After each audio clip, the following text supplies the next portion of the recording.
৬ বছর পর আবারও ছাত্র প্রতিনিধি নির্বাচিত করতে যাচ্ছেন ঢাকা বিশ্ববিদ্যালয়ের শিক্ষার্থীরা। ইতিমধ্যে শেষ হয়েছে ডাকসু ও হল সংসদ নির্বাচনের প্রচার ও প্রচারণা। আগামীকাল ভোট। নির্বাচন ঘিরে ভোর থেকে সর্বোচ্চ নিরাপত্তা ব্যবস্থা নেওয়া হয়েছে বলে জানিয়েছেন ডিএমপির ডিসি মোল্লা আজাদ হোসেন। রবিবার ছিল ডাকসু নির্বাচনের প্রচারণার শেষ দিন। বিশ্ববিদ্যালয়ের ক্যাম্পাস জুড়ে ছিল প্রার্থীদের সরব উপস্থিতি ও কর্মীদের সরগরম পদচারণা। প্রতিটি প্যানেলে প্রার্থীরা নিজেদের ইশতেহার তুলে ধরতে শিক্ষার্থীদের কাছে ছুটে যান। এবারের নির্বাচনে ডাকসুর ২৮টি পদের বিপরীতে ৪৭১ জন প্রার্থী প্রতিদ্বন্দ্বিতা করবেন। এবারের নির্বাচন হচ্ছে ৩৮তম বারের মতো। সর্বশেষ ২০১৯ সালে ৩৭তম ডাকসু নির্বাচন অনুষ্ঠিত হয়।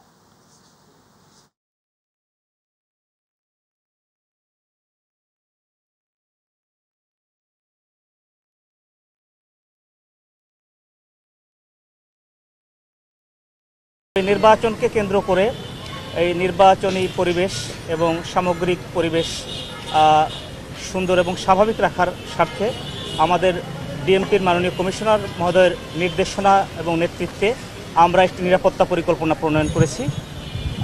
সেটি আজকে ভোর ৬টা থেকে আমাদের সেই নিরাপত্তা পরিকল্পনা অনুযায়ী আমাদের ডিপ্লয়মেন্ট শুরু হয়ে গেছে ইতিমধ্যে। আর আমরা সর্বোচ্চ নিরাপত্তামূলক যে ব্যবস্থা, ঢাকা বিশ্ববিদ্যালয়ের এটি একটি গুরুত্বপূর্ণ নির্বাচন, তো সেই গুরুত্বের বিবেচনায় আমরা সর্বোচ্চ নিরাপত্তামূলক ব্যবস্থা সেটি গ্রহণ করেছি।